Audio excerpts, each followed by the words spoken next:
এই দোকানগুলো ছাত্রীভ্রান্ত দোকানগুলো আমাদের যে সৌন্দর্যে যে দিচ্ছে যে সৌন্দর্য সেটা নষ্ট করছে, আমাদের পর্যটকটা দিল্লি কমছে। এই জন্য আমরা দুলিয়াখালী কাঠ আকর্ষণীয় করার জন্য, পর্যটকদের টানার জন্য মূলত এই অবৈধ স্থাপনা উচ্ছেদ করছে। দ্বিতীয় হচ্ছে যে আমাদেরকে দেখেন এখানে এই দোকানগুলোর কারণে নানাবিধ পরিবেশের যে ক্ষতি সেটা হচ্ছে। এখানে বিভিন্ন প্লাস্টিক, বিভিন্ন পলিথিন যে সামগ্রী রয়েছে সেগুলো তারা ইয়ে করছে। দ্বিতীয় হচ্ছে যে এখানে এই দোকানগুলোর বিরুদ্ধে নানাবিধ অভিযোগ, তারা পর্যটক ফেরানি, অতিরিক্ত মূল্য প্লাস নানাবিধ অপরাধের এখানে জন্ম হচ্ছে।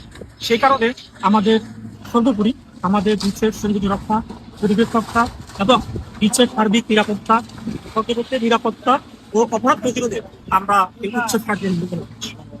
গতকাল একটা অহিংস ঘটনা এই ঘটনার প্রেক্ষিতে না, এটা আমাদের অনেকদিনের পরিকল্পনা।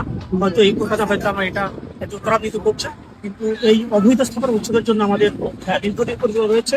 মূল পরিকল্পনা হলো আমরা দুলিয়াখালী সি বিচকে আরো সুন্দরভাবে যেন পর্যটকরা নির্ভয়ে হয়রানি মুক্তভাবে নিরাপদ আমাদের এই দুলিয়াখালী বিচে আসতে পারে, সৌন্দর্য উপভোগ করতে পারে।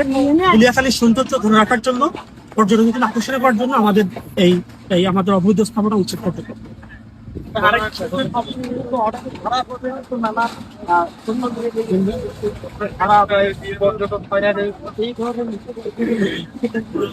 আমরা মনে আসছি এরকম বিষয় আমাদের কাছে আছে। যে কোনো বিষয়ে মোট কথা হচ্ছে যে আমাদের যেহেতু এই সীতাকুণ্ড পর্যটনের জন্য একটা বিখ্যাত একটা জায়গা, প্রচুর পর্যটক আমাদের এখানে আছে। পর্যটকদের নিরাপত্তা নিশ্চিত আমাদের দায়িত্ব। তো এখানে যদি কেউ অতিরিক্ত ভাড়া নিয়ে কারো যদি আদায় করে থাকে,